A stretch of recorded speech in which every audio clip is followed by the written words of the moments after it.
Hello, everyone. I'm Eric Fletcher. Welcome into Chasing Better Conversations. Our goal on this podcast, since most of us engage in hundreds of interactions every single week, is to explore what goes into the conversations that actually end up making a difference, advancing the ball, changing things for the better. Along the way, we'll have the opportunity to enjoy conversations with individuals who consistently push the envelope, who challenge our thinking and our behavior, and who lead us into the future. Larry Bridgesmith knows a thing or two about instigating better conversations. He brings more than 30 years of experience in dispute resolution and innovative workplace strategies to clients, students, and to business entities. He is Adjunct Professor of Law at Vanderbilt University's Law School and the Inaugural Executive Director of the Institute for Conflict Management at Lipscomb University. Larry has served as the chair of Tennessee's Alternative Dispute Resolution Commission, which works with the Tennessee Supreme Court. In 2016, he co-founded Legal Alignment, which provides technology tools and legal project management training in order to assist lawyers in managing the delivery of legal services more efficiently with greater transparency and price predictability. The organization's primary legal technology platform, Dash, was chosen as a finalist in the 2021 British Legal Technology Awards program in the Innovative Legal Services category. The Tennessee State Bar and the Tennessee Alliance for Legal Services have awarded Larry the Presidential Award and the Justice Janice Holder Award, respectively, for assisting in the implementation of legal technology across Tennessee. In May, the Daily Report announced its winners and finalists for the 2023 Southeastern Legal Awards and recognized Larry as an industry innovator. And that's putting it mildly. As you might suspect, Larry and his bride reside in Nashville, Tennessee. Larry, it's good to have you with us today. Thanks so much for your time.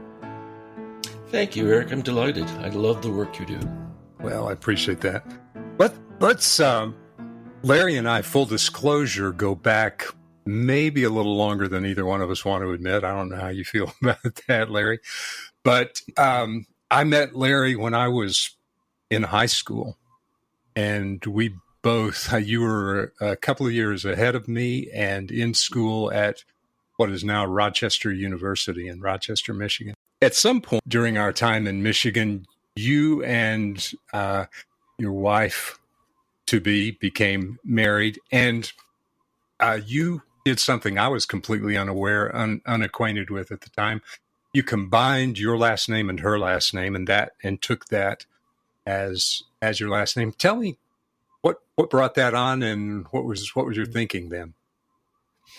Well, when your last name is Smith, as my born name was, and my wife Linda was Linda Smith, you'd be fascinated to realize how often you're confused for someone else.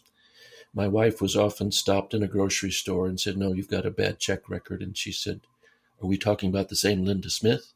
But for me, it was different, because as a new lawyer practicing in the Detroit area, there were 5 Larry Smith attorneys. And just as soon as I had been sworn in as an attorney, I had received a confidential psychiatric report on behalf of a client of a Larry Smith attorney, but it wasn't me.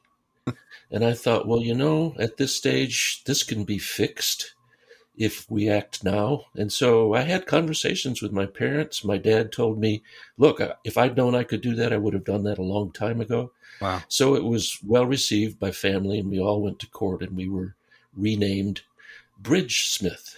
My wife's maiden name was Bridges, so I often say we dropped the S, the capital S, and kept hers.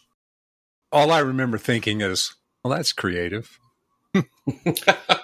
Well, and speaking of creativity, it's really amazing that I didn't realize at the time how that meaning of Bridgesmith would become core to who I am and what I've been doing for the last many years. So we talked a little bit. I gave some of your credentials in the introduction. And what's a day in Larry Bridgesmith's life like? Well, most of the time it's sitting at my laptop in my home office, and pandemic didn't begin that. It was the case before. And I was one of those few people who lived in Zoom before anybody knew what Zoom was. But most of my time is spent in either writing or teaching, or the other part of my life is technology in law. And so I do a lot of bridge building in the world of legal technology. We can talk at length about how difficult that is for lawyers to comprehend or embrace. But that's what I do for the most part. And I teach not only at Vanderbilt Law School, but Arizona State University's law school, the Sandra Day O'Connor Law School. And that's all remote. So all of that teaching at ASU is spent in a hybrid context, meaning there are lectures that they watch and listen to. There are readings that they do on their own time, but they also negotiate in real time. And so learning how to negotiate over a virtual meeting is really a part of today's business world. It happens every day, multiple times every day. Yeah. So I love having that opportunity with not lawyers there, but mid-career professionals doing all sorts of things. This may be backtracking just a little bit, but the class you teach at Vanderbilt, at least one of them is legal project management, right? In the spirit of our topic, what conversations aren't taking place around this particular topic, around legal project management? Or maybe a better way to put it, firms where this is a relatively new topic, where people are wrestling with how to implement. What conversations are the most productive to be having in the early stages? Well, I think that with the advent of large language models, or LLMs, like OpenAI's ChatGPT, there are many now. One is specifically dedicated to law. That's Harvey. And the knowledge and the awareness of lawyers, like everybody else on the planet, that there are these AI tools that I can use. I don't have to be an engineer. I can simply ask a series of questions and get amazingly accurate feedback. They're not perfect, and that's why a lawyer needs to be a part of every one of those exchanges to understand if the AI, generative AI we call it, is accurate or needs to be adjusted or modified in any way. But the speed with which it can get you started has made lawyers, for the most part, aware and either terrified or exuberant about these large language models. Terrified if they think they can't use them or they won't benefit them, and it attacks their business model of what I call waste rather than efficiency. But enthusiastic if they understand that their clients, the ones they want to satisfy, are expecting those efficiencies. And this is a great way to attain them. Now that everyone's aware of how these large language models can shape the work that we do, and our supervision of them is essential, then I think the conversation should be around, don't be afraid. Let's examine how these models will help you be a better lawyer. And in the process, we're going to explore how it can make us more money. Because I'm convinced that efficiency in project management is a money maker, not a money loser. Spoke to someone in a very large and recognizable global law firm whose firm converted from billable hour preference to fixed fee preference. And he was an IP litigator, one of the most prestigious litigation roles a law firm recognizes, and a lot of money depends upon you being able to retain your brand. And he said to me, I'm really grateful that I've now learned that fixed fee pricing is more profitable. And I said, what do you mean? He said, well, if I gave a estimate of time and that estimate proved to be less than accurate, then it's a money loser.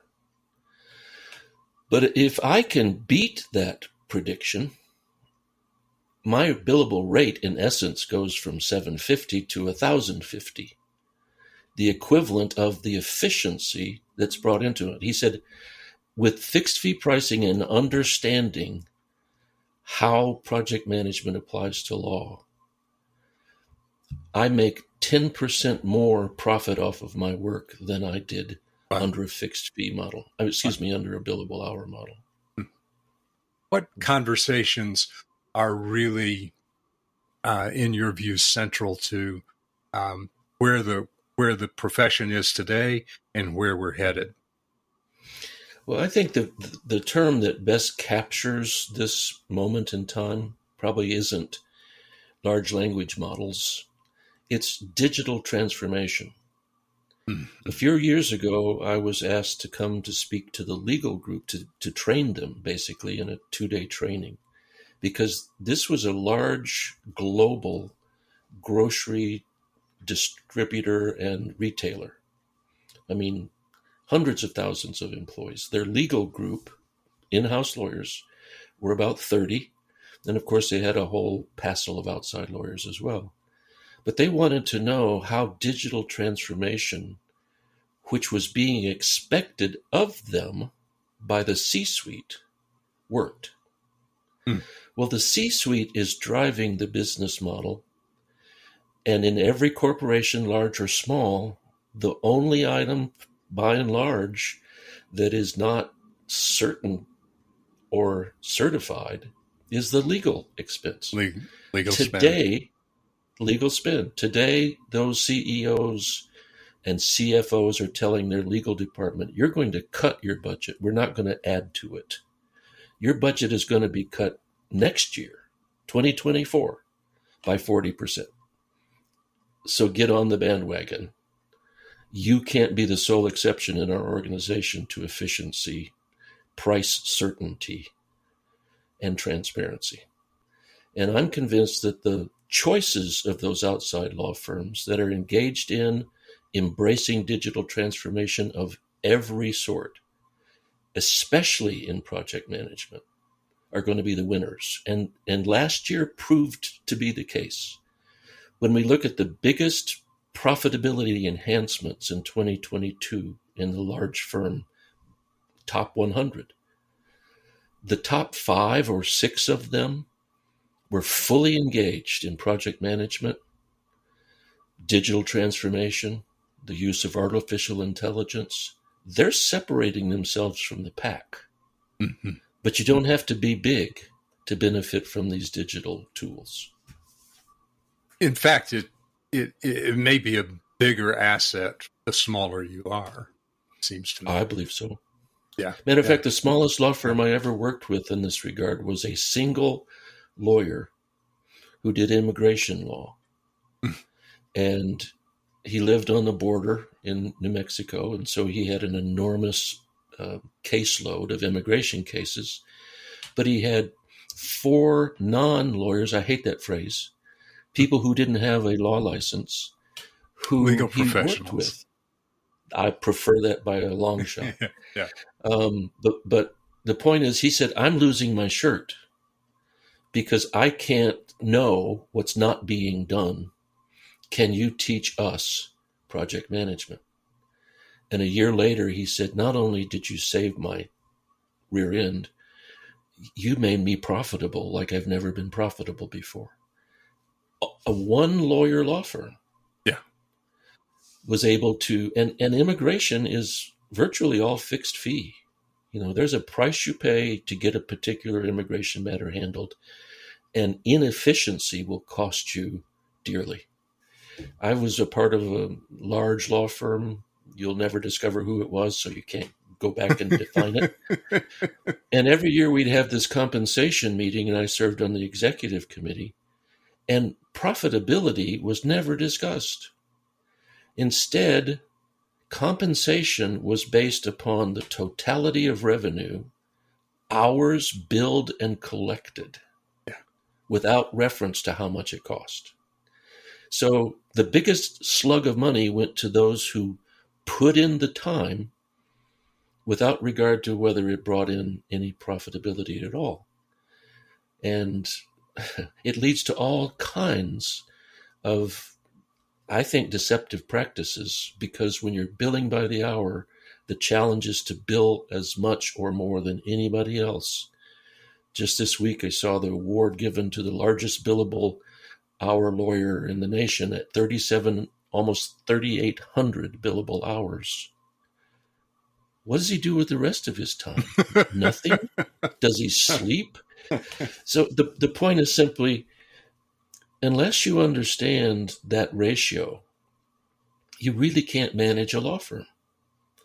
And law firms, in order to hopefully reach that budget goal of profitability, they do all kinds of unhelpful things. Like, I knew of a lawyer who had spent 2 weeks on vacation in Europe, and because he had 26 billable hours per day, he got the biggest slug. That's a trick. 3 conversations that you think should be taking place, if they were taking place in the business community today, would change the shape of the marketplace.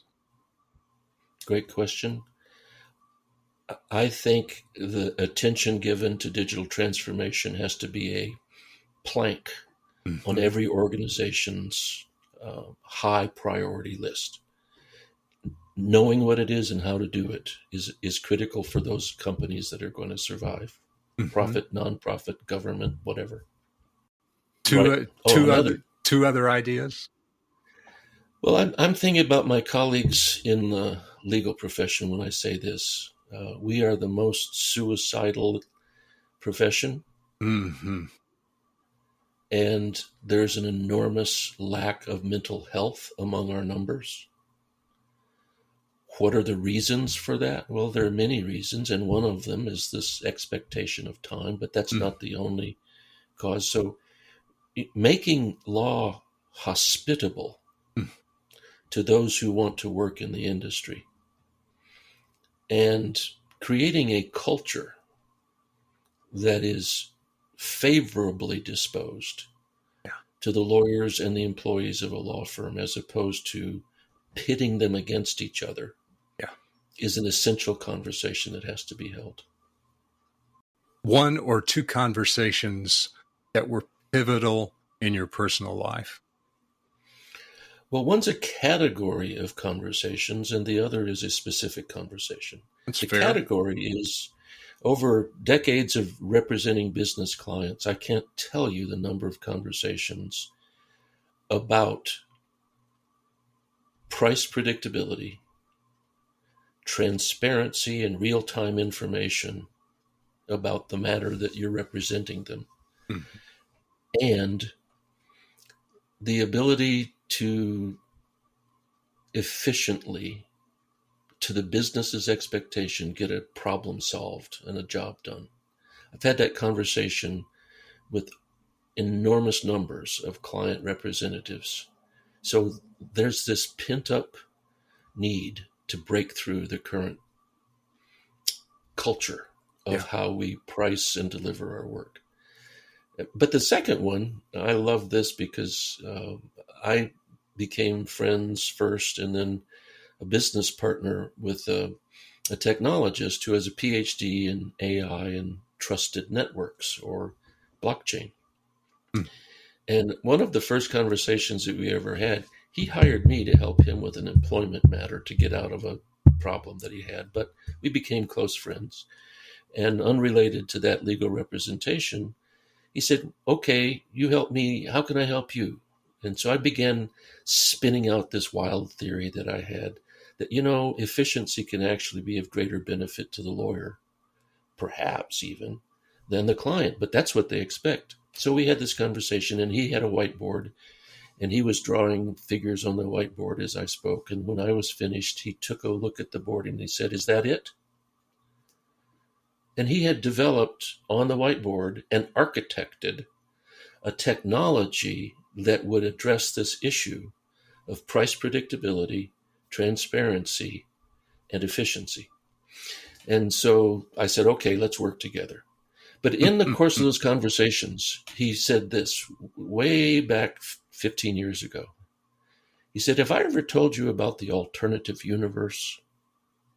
And I just sort of chuckled, and I thought, well, he's lost his mind again. But no, he went on to say, there is another universe out there. It's parallel to this one, but it's different. And he had in his mind Web3, the metaverse, this world of virtual reality that we're all becoming somewhat slightly more aware of. Wow. And he knew it because he envisioned it at least 10 years before it became known to the rest of us. And that's what kept me focused on, okay, there's a lot about technology I don't understand. But if it can create an alternative universe, not exclusively alternative, but one that runs in parallel with this one, I want to be a part of that. Cool. That's very cool. Last book that you read that precipitated or instigated great conversations in your life? Well, the one that I can't get past in my mind is a book by Frederick, spelled with a C, Laloux, ending with an X, a French name. And he wrote the book called Reinventing Organizations. It was a journey in my mind that said, oh, that makes so much sense. Because in his model, there are basically 5 different organizational models, from family to church to corporations to egalitarian organizations where everybody has an equal say. But the one that he talked about and then gave proof of by case studies is what he called the teal organization.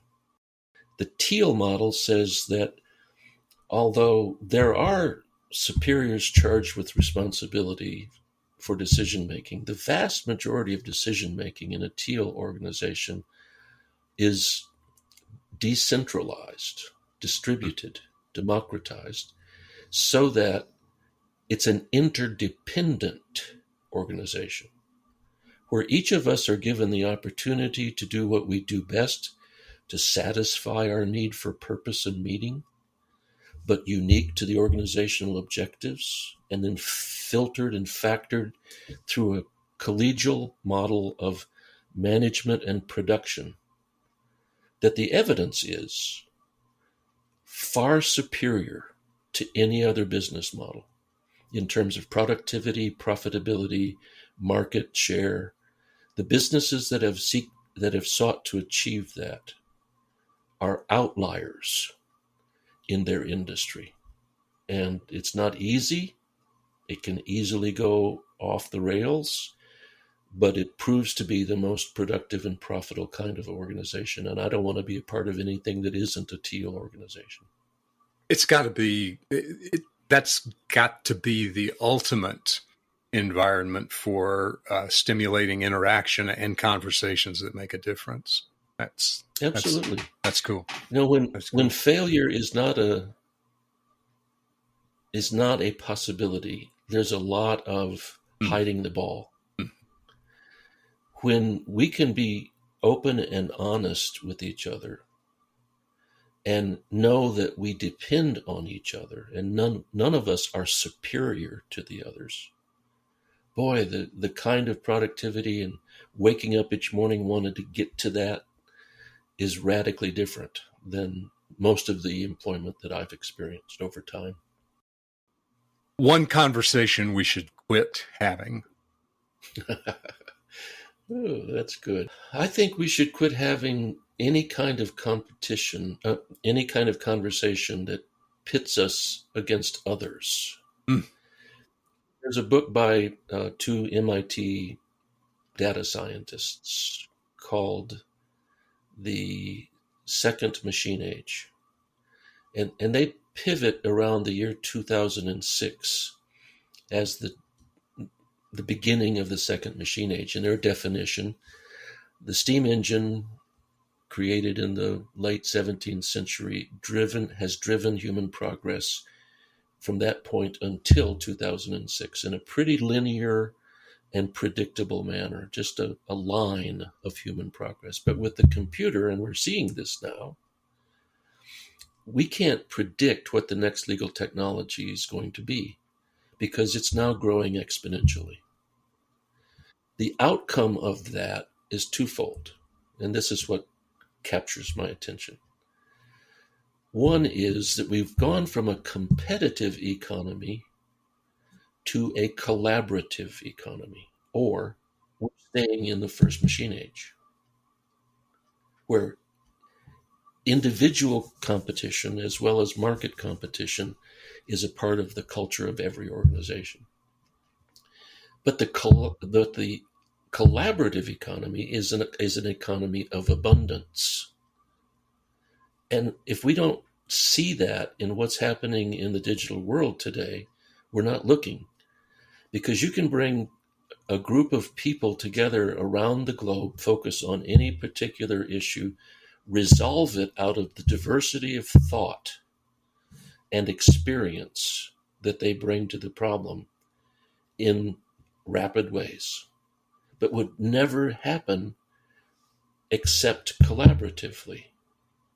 So if we are truly in the second machine age, I believe we are, some call it the fourth industrial revolution. Mm-hmm. It's the technology age, the information age driven by these incredible processing machines. Then the only way we're going to thrive and win is collaboratively. And there are even evidences of competitors in the marketplace who have learned to collaborate, not monopolistically, but business-wise, to their mutual advantage. One or two people, living or dead, that you would love to sit down and have a conversation with, and why? Yeah. Well, one of them, I'm not a mathematician. As a matter of fact, I went to law school because I'm not a mathematician. And many of my colleagues will say the same thing. But I'd love to sit down with Einstein. I mean, he was a futurist. He wasn't just a phenomenal mathematician. I mean, his theory of relativity is still proving true today with new mechanics and physics that are showing us he was right all along. He was holistic, and he was an integrated thinker. That's the kind of person I'd like to know more and know better. So he's one. Then the other's probably not quite so exotic as that, but I'll be honest, there are people like your father that I wish I could sit down and have a conversation with. Because he was a remarkable man. I knew him because of the long period of time my mother worked for him. And just a man of immense vision and courage and persistence. Yeah, I'd like to know more about that. Well, I'd take another conversation or two with him, too. I bet you would. Yeah, that wouldn't be a bad thing. I get to sit on this side of the microphone and ask all the questions. Anything that you want to bring to the table before we wrap up? Well, other than to say, I have more optimism in our future than I've ever had before. Mm-hmm. I'm not frightened of the future because I think we have tools that can help us realize this collaborative economy and an era of abundance. If you were going to itemize the characteristics of the best conversations, whatever the topic, what are your thoughts about one or two or three of characteristics of better conversations? Well, you've just demonstrated them. because you are a master at open-ended questions. So if we want to have great conversations with others, it's not about telling them what I know. It's about asking them what they know. Mm-hmm. And those open-ended questions lead to all kinds of more questions. And when we're asking questions about something that's important to someone else, as you have done, there's no end to the conversation. And then taking those responses and asking more questions related to that. I don't know a person on the planet. I'm an introvert. I don't enjoy socializing with strangers. But someone who can ask me open-ended questions, I'm going to just talk and talk and talk and talk and talk. Yeah. And it begins conversation because that's where the commonalities are found. Yeah. I'm convinced that the best conversations don't end. They are just bridges to the next. And the more we can have this ongoing dialogue, as opposed to, I need to win this debate, then the better off we are. And you've certainly demonstrated that in your professional life, your career, and today. So, well, thank you. And you're right. We're wired to win, and we need to change that wiring. Yeah. That's a conversation we'll have next time. Okay. Thanks. Thanks, Larry. My takeaways from our conversation with Larry are these. Law firms, or for that matter, organizations of any type, who are attuned to the marketplace should be incorporating conversations that are focused on the digital transformation that is taking place. And in contrast to being fearful, great leadership is exploring the doors that this transformation is opening for increased efficiency and new levels of productivity. And to go one step further, stating the obvious, the marketplace is changing. While we're not required to love this change or even to be completely comfortable with it, our mental health and our relationships, to a significant degree, depend on honest, respectful conversations about the topic. I'm so appreciative of innovators like Larry who help lead us in these discussions, facilitate these conversations. Thank you for being a part of today's conversation. If you found it helpful, please subscribe and rate and even share the podcast with others that you think might be interested. And until next week, here's to a healthy series of conversations for each one of us.